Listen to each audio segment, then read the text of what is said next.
And we are live. Hey, happy Monday. Hey, for those of you that are just tuning in or that have been joining me every week thereafter while I go and share this on a live stream, who would be interested in having a little bit of music to kick this thing off? Would you like that? Maybe I can come up with some music. Suggestions? I'll take requests. However, it has to be copyright friendly. All right, so what I'm going to do is I'm going to share my stream, my live feed, as I do every single Monday. Today, we're going to be breaking down Grant's strategy. In fact, today and every Monday, I'm going to pop in here live and break down, dissect, deep dive Grant Cardone's strategy of the week. If you're just watching, if you're just tuning in, did you catch it? And if you need to catch up, go to cardonesolutions.com. It's the first thing that's up there. You can find it. There's that. Hold on. And did you catch it? And if you need to catch up, go to cardonesolutions.com. It's the first thing that's up there. You can find it. There's that. Okay. All right. So I just shared myself.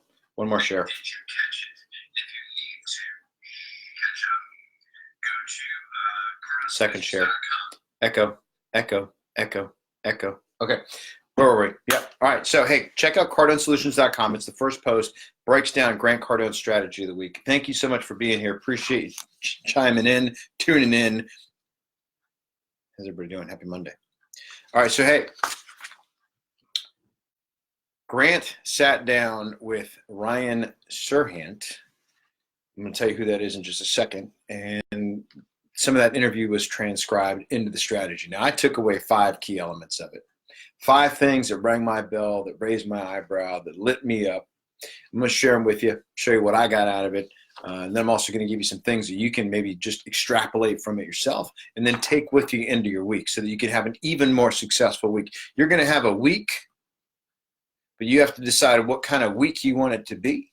Is it going to be a weak week or is it going to be a strong week, right? All right, so I'm going to give you the 5 success tips first. I'm just going to spew them out, and then we'll break them down one at a time. What do you think of that? You like that idea? I like that idea. All right, so here we go. Number 1, there's a lot of things you can't control, but how hard you work isn't one of them. Number 2, that's why your passion also has to be able to pay bills. 3, luck is when opportunity meets preparation.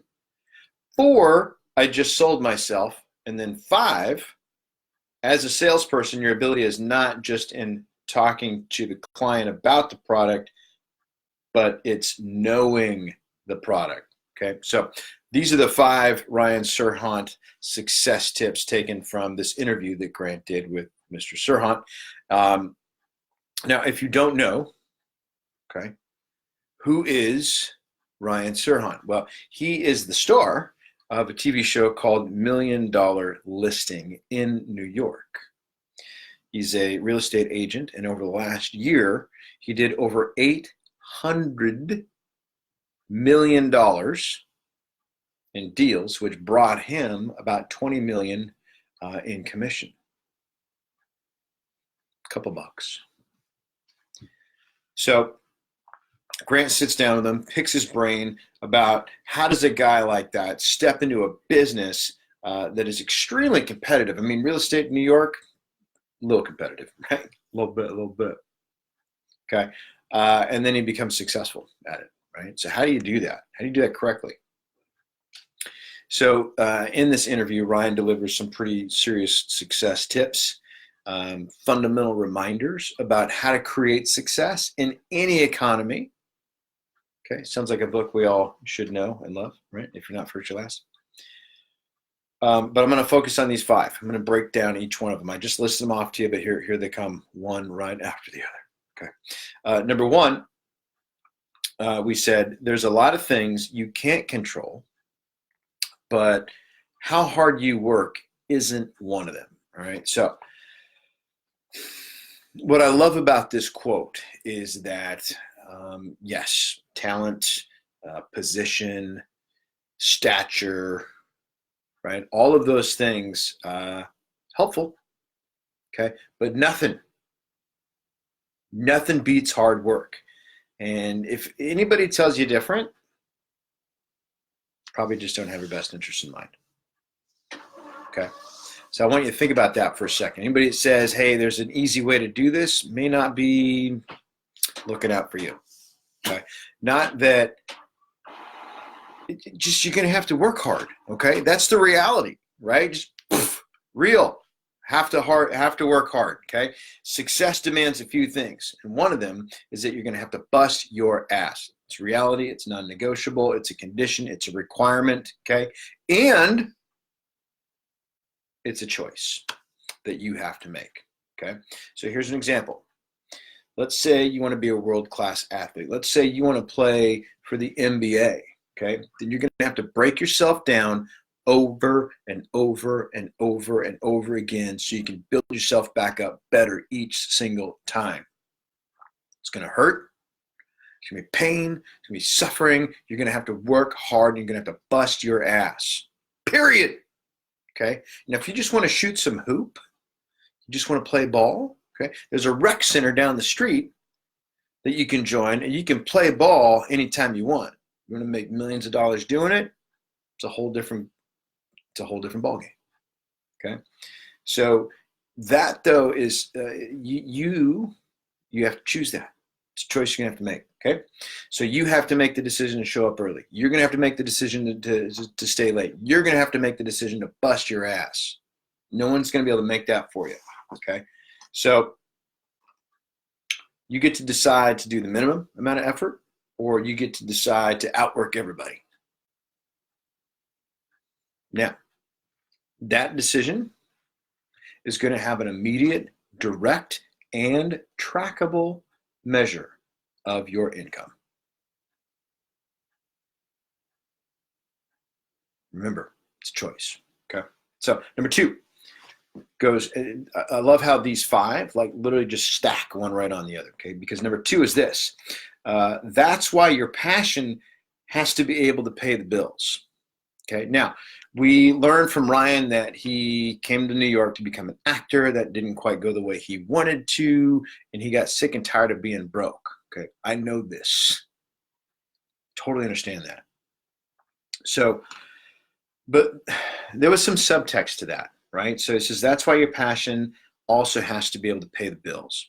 Okay, so one of the things that I got out of that, like on the underside, on the subtext to that, is this. Is that if you've made the decision to outwork everybody, that you truly have to be very, very clear on what Grant Cardone calls your why. Why are you showing up early? Why are you staying late, right? Why are you going to outwork everybody? Because if that why is not there, if it's just not, you're just like, I think it'd be cool, right? You need more than that. Okay, and if that why is not there, then when the fit hits the shan, when the going gets tough, when it gets hard, when you don't want to, when you don't feel like going to practice, when you don't feel like making another phone call, right? When you don't feel like doing your training, when you don't feel like reading, when you don't feel like that stuff, you won't do it unless your why is strong. How do you keep going when nothing seems to be working? You better get your why dialed in. Okay? Why, your why should be so strong that it makes quitting or failure, which is really the same thing. Your why needs to be so strong that quitting or failure is not an option. Can't stop, won't stop, right? Okay, now only you know what your why is. Okay, we're not going to figure that out on this call. I can give you a couple hints, but it's got to come from here. Okay, so, and I don't know you're here. Only you do. All right. Number 3, luck is when opportunity meets preparation. Now, how many times have we heard this? Okay. And one of the things that I love about success is that Grant said this, and we've heard this from other people too, but like success is no different than any other skill. Oh, wait, success is a skill? It's something you can learn. It's something you can practice. It has some commonalities to it. So once you recognize that success is a skill and it's something that you can learn and it's some behavior you can emulate, then it's not all that complicated that there's some commonality, such as luck is when preparation meets opportunity, or when opportunity meets preparation. That's the way he worded it, okay? So it's an oldie, it's a goodie. We probably don't need to have a ton of conversation about why and how valuable that is, but I do want to take a moment to just really sort of look at preparation. And I want to call you out right now, okay? So how prepared are you? I'll call myself out for that matter. How prepared am I? And at what level do you prepare for your opportunity? So look, there's this old saying. I talked about this on my regular Facebook page the other day. Is that it takes about 10,000 hours to become a master at something, right? Now, which tends to, if you're more of an average thinker, like crap somebody out. You're like, 10,000 hours? I don't have 10,000 hours. Forget it. You quit. You give up. But what if you could get like really good at something in about 20 hours?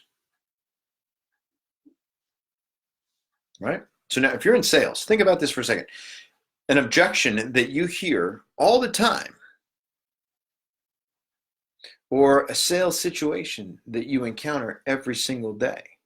What would happen if you just blocked off 20 hours and devoted it to becoming a master at handling that one situation? What if you got so good at it that the customer recognized it, that that's not going to work with this guy, and they didn't even bother bringing it up? They felt it, right? So that's what I want to challenge you in on this one, okay? So pick something that stops you dead in your tracks. It doesn't have to be necessarily an objection. Could be making cold calls, could be follow-up, could be the actual sales cycle, right? Maybe you feel weird about asking people what's important to them. Maybe your presentation sucks, right? Maybe you can't close a deal. Maybe you get right up to that point and then it all falls apart for you. What if you just set aside, scheduled 20 hours, not in a row? That's 20 days if you just did an hour a day, okay? 40 days at 30 minutes a day. But put 20 hours into one specific part of the selling cycle that you know you need to get better at, and just grind on it.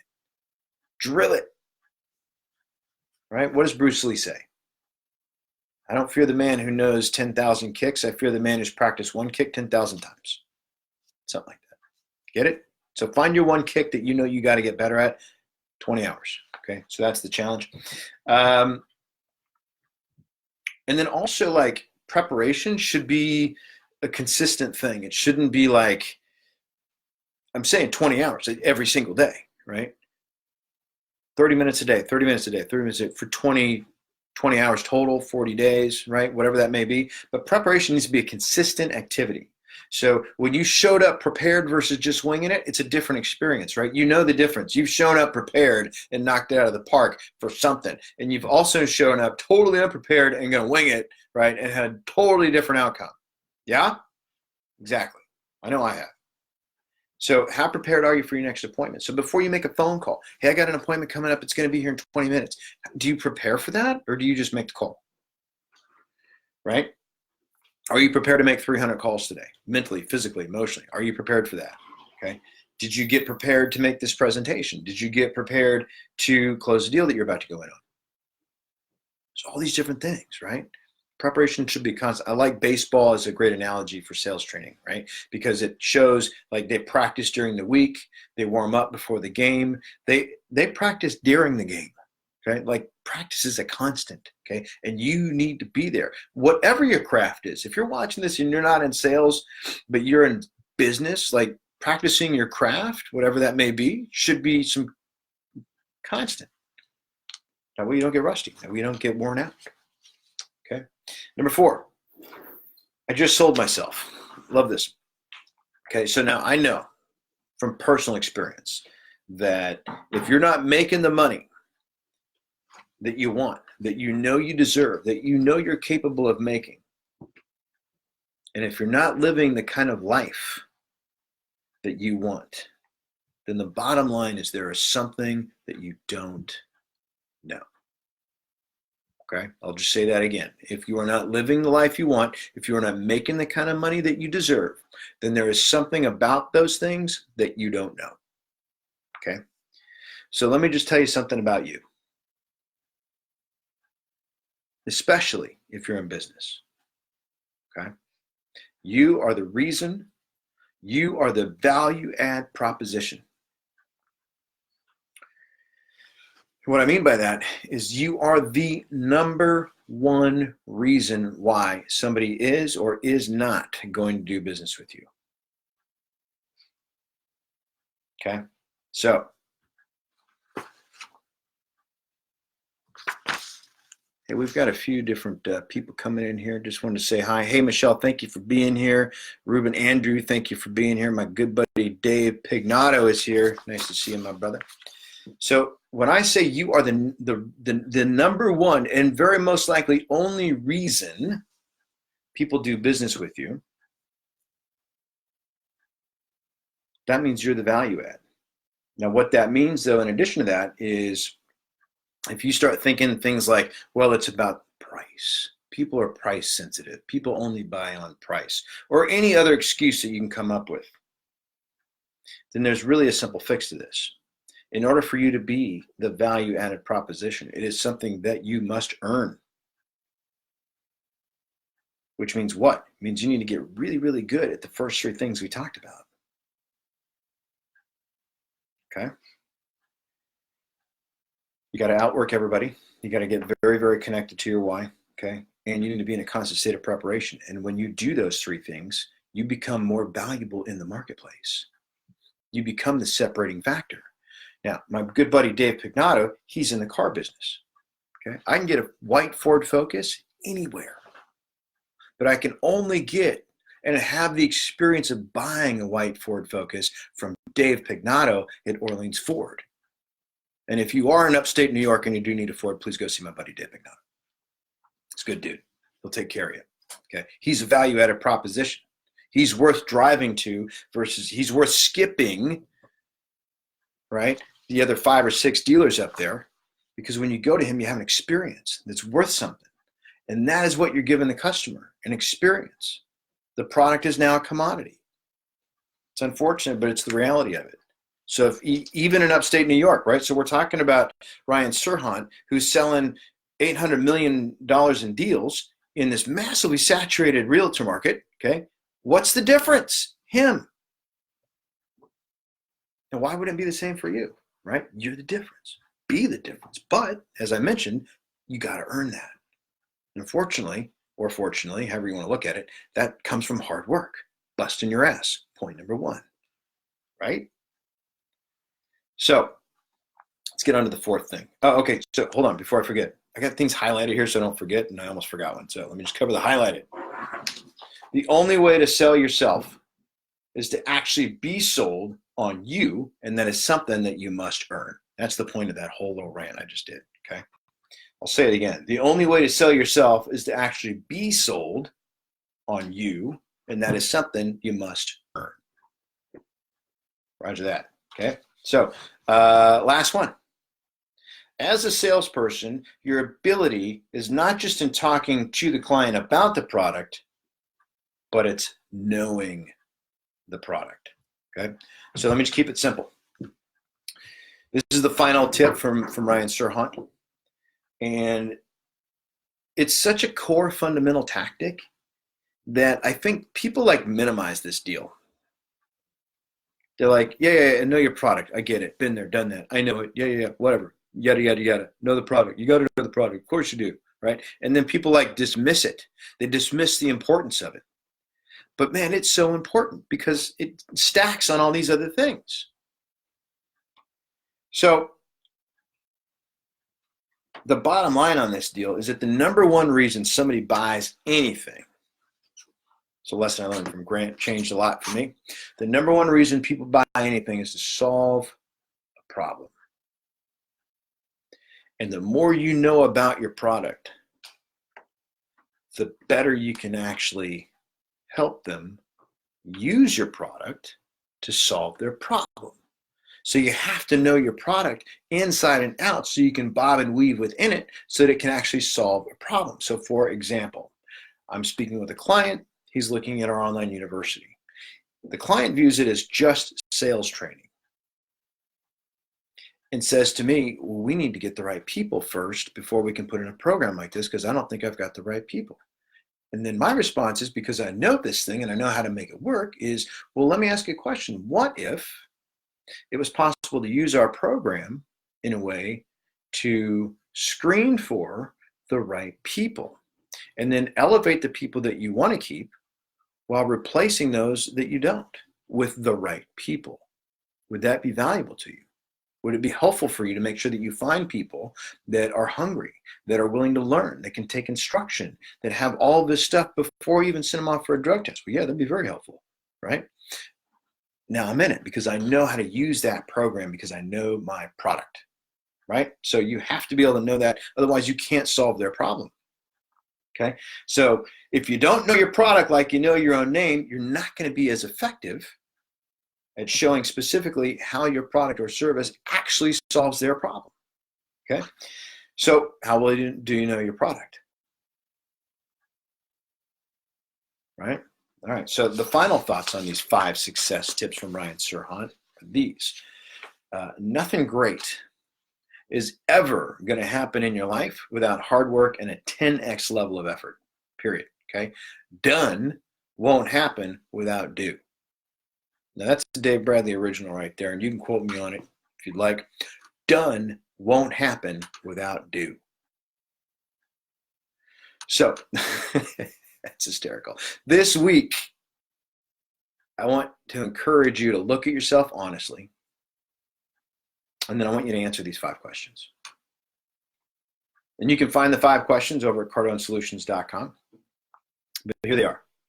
Number 1, are you really working hard enough to create the future the way you deserve it to be? Are you really working hard enough to create the future the way you deserve it to be? That word deserve is very, very important, because if you don't feel like you deserve it, then you ain't going to be working hard enough. So you need to know what you truly believe that you deserve and what you're worth. Number 2, is your daily effort tightly woven into your bigger purpose? Number 3, are you preparing daily for your opportunities? 4, are you worth it? Are you worth it? And number 5, what are all the problems your product or service solves? Make a list. Make a big list and know them. Every single problem your product solves, what are they? Okay, so one more time for good measure. Are you really working hard enough to create your future the way you deserve it to be? Is your daily effort tightly woven into your bigger purpose? Are you preparing daily for your opportunities? Are you worth it? And what are the problems your product completely solves? Okay, so now if you need help figuring some of this stuff out, here comes the call to action. Don't think it wasn't coming. If you need help figuring some of this stuff out, call me. I'm at 310-777-0352. You can schedule a complimentary consultation call with me if you go to that website, cardonesolutions.com. And just as my way of saying thank you to you for wanting to get better because you've decided that you are worth it, I'll hook you up with some free access to Cardone University. Okay? Just my way of saying thank you for wanting to do, be, and have more and better. All right? So that's it. What'd you get out of this? Thank you for being here. Dave Bignato, appreciate you being here. Thank you so much, Matthew Ferris. Thank you for hanging out with me tonight. Michelle, appreciate you sharing and tagging some folks. Have an awesome rest of your week. Hope this helped. Hope this gave you a little extra juju to go in and crush the rest of the week. If there's anything I can do, shoot me a call, 310-777-0352. My email address, david@grantcardone.com. This will be up on the YouTube later if you need to share it with your sales team. Thanks for watching. Have a great week.